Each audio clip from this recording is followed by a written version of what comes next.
Olá novamente, gente. Vamos lá.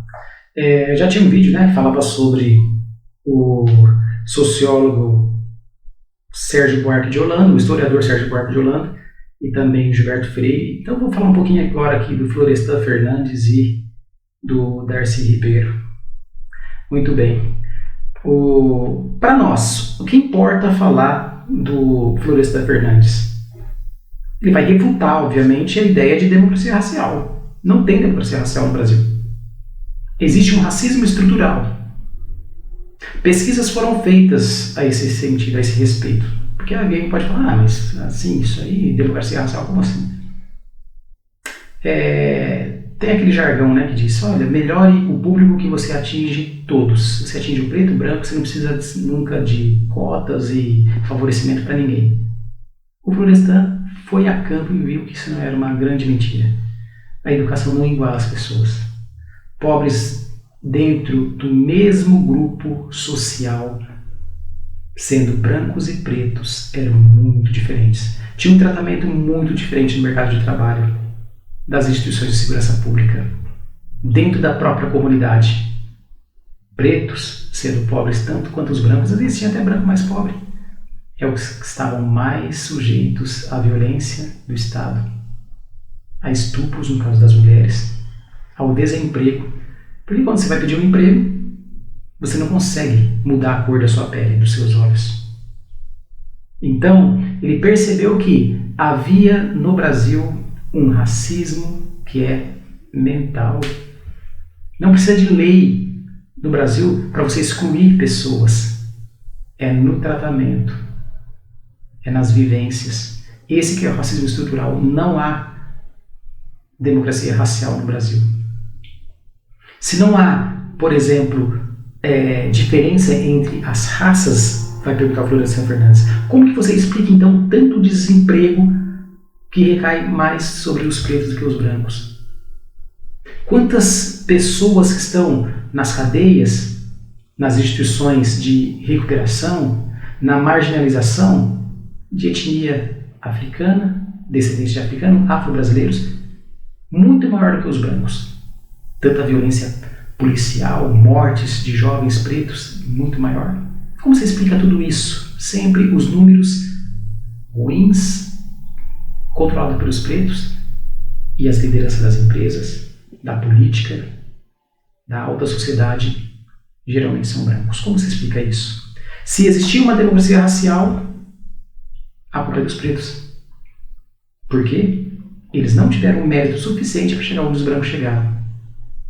Mas o Florestan ele refuta essa ideia. Não há democracia racial. O que acontece é que o negro jamais foi inserido na sociedade de classes. Depois de 3 séculos e meio de escravidão, os descendentes dos africanos eles só reproduziram o quê? Trabalho braçal, violência, prostituição, marginalização. Como você vai competir com italianos, com imigrantes que estão chegando alfabetizados, limpos, em uma sociedade que acostumou a explorar os pretos, que não queria dar serviço remunerado para os pretos? Como competir um ex-africano, um ex-escravo com essas pessoas? Então foi reproduzindo e gerando cada vez mais desigualdade. Os negros jamais foram inseridos na sociedade brasileira de classes. Assim, o que explica essa diferença é o nosso passado histórico e que criou nas nossas mentalidades um racismo estrutural. Embora o Brasil não tivesse leis, a partir do momento que o Brasil se torna democrático, que segregasse nenhum grupo, a segregação acontecia no cotidiano, na vida comum. E os brasileiros se orgulham de falar, olha, o Brasil não teve racismo igual aos Estados Unidos, como as leis de Jim Crow, não tinha lei no papel. Mas as leis mentais são muito mais difíceis de serem controladas. Então é isso que fala Florestan Fernandes. Um outro autor que é importante salientar aqui para vocês é o Darcy Ribeiro, grande antropólogo, historiador, aquele que foi mais completo para falar sobre a história latino-americana dos povos ameríndios e escreveu um livro chamado Raízes do Brasil, onde discorda também do Gilberto Freire. Não há democracia racial no Brasil. Qual que é a discordância dele? É que, segundo o Freire, houve uma miscigenação no Brasil harmoniosa. Ele defende, então, a ideia do branco bondoso, que era o colonizador português, que é muito diferente do inglês, e do negro passivo, que aceitava muito bem isso. Então teve uma harmonia na nossa miscigenação. E essa harmonia, o que ela causou? Ela causou um povo com uma cultura mestiça. Então a miscigenação é interessante para nós.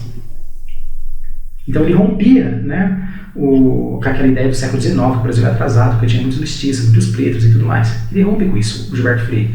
Só que o Darcy Ribeiro ele vai discordar disso, ele vai falar, não teve uma junção harmoniosa, não foi isso que aconteceu. O Brasil é o resultado de uma grande catástrofe, olha que interessante. A nossa miscigenação ela não foi harmoniosa, ela foi uma grande catástrofe. Os índios, para tentar ter uma comunicação, trocar com os brancos, eles ofereciam índias, porque era a cultura deles essa troca, para poder fazer essa aliança com os europeus. E na cultura deles, do cunhadismo, essa nativa, essa índia deixa de pertencer à comunidade dela para pertencer à comunidade do marido. Certo? Então, entre os índios tudo bem, porque ela passa a pertencer àquela comunidade e o marido passa a ser servido por toda a antiga comunidade dela. Era uma forma de aliança. Agora, os nativos tentam fazer isso com os portugueses. Só que essa índia, ela vai com o português e quando ela tem um filho, esse filho, ele não é mais daquela aldeia da mãe. Por quê? Porque a mãe não pertence mais àquela aldeia. Mas o português também não aceita ele como português, como súdito de Portugal. Então o brasileiro acaba ficando meio que órfão, ninguém. Os primeiros brasileiros, os brasilíndios, os neo-brasileiros, ou mamelucos como são chamados, são esse ninguém. A teoria da ninguémtude, que até o Florestan vai citar depois. A ninguémtude. Então essa catástrofe, tantos estupros, tanta violência, tanta imposição sobre as africanas. Mas veja, quando o português estupra uma africana, quando estupra uma indígena, quando ele gera um filho, ele não aceita como seu filho. Mas esse filho também não volta para aquela comunidade. Então o brasileiro ele nasceu de uma violência. O Brasil não deu certo enquanto civilização, como desejavam aí os colonizadores. Deu certo enquanto Brasil. E a partir desse momento, então, o brasileiro ele vai criar uma cultura toda diferente, mestiça, por meio desse passado violento. Veja que nós não gostamos de falar nosso passado violento. Tem tantos episódios terríveis no Brasil. O Império Brasileiro eliminou 60% da população do Paraguai, na Guerra do Paraguai de 1865 até 1870. Tantas e tantas revoltas nas regenciais, foram 31 grandes revoltas. A gente conhece basicamente 5, né? A gente fala bastante da Sabinada, da Balaiada, da Cabanagem, da Guerra dos Farrapos e da Revolta dos Malês, mas foram 31 revoltas. Depois tivemos outro contexto, a aclamação ao Amador Bueno, tivemos a Revolta de Beckman, tivemos o contestado que o exército pegou pesado contra uma população carente, pobre, desesperada, assim como a Guerra de Canudos também. E nós não gostamos de falar dessa violência. Nós gostamos de falar que o brasileiro é um povo harmonioso, mas esconde essa violência. É isso que fala o Darcy Ribeiro. A miscigenação no Brasil criou uma cultura específica, uma cultura nova, porém ela não foi fruto de uma harmonia entre as culturas, mas de uma grande catástrofe. É isso.